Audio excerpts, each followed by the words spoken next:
नमस्कार. आपल्या चॅनलवर तुमचे स्वागत आहे. आज मी तुम्हाला माझ्या परसबागेत गोकर्णाचं रोप लावत आहे, निळ्या रंगाचं. ते तुम्हाला दाखवत आहे. त्यासाठी मी इथे जागा स्वच्छ करून घेतली आहे.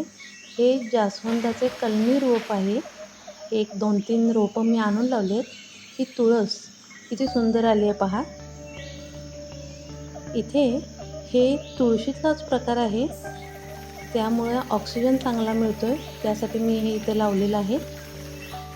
हे सुद्धा जास्वंदाचेच रोप आहे. इथे जागा मी स्वच्छ करून घेतलेली आहे.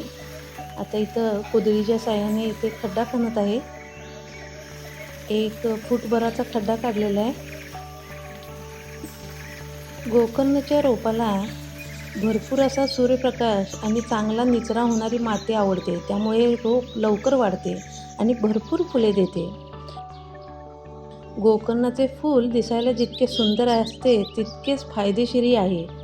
त्याच्या फुलापासून हर्बल चहा बनवला जातो. हा अँटीऑक्सिडंटने भरलेला असतो आणि शरीरासाठी लाभदायक मानला जातो.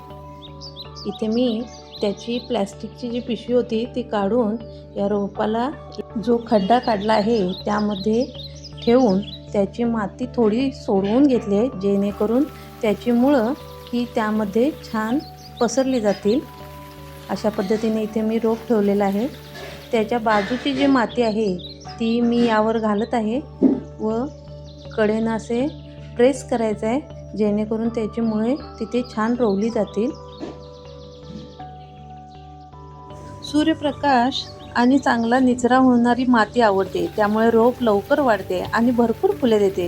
गोकर्णाचे फूल दिसायला जितके सुंदर आहे तितकेच ते फायदेशीर आहे. त्याच्या फुलांपासून हर्बल चहा बनवला जातो. हा चहा अँटीऑक्सिडंटने भरलेला असतो आणि शरीरासाठी लाभदायक मानला जातो. तसेच या फुलांचा उपयोग पूजा, सजावट आणि नैसर्गिक रंग तयार करण्यासाठी केला जातो. आता मी हे रोप काळजीपूर्वक लावत आहे. त्याला थोडे पाणी देत आहे. योग्य काळजी घेतली तर काही दिवसांनी हे रोप सुंदर वेल बधून भरपूर फुलांनी भरून जाईल. तर हा व्हिडिओ कसा वाटला कमेंट करून जरूर कळवा. धन्यवाद.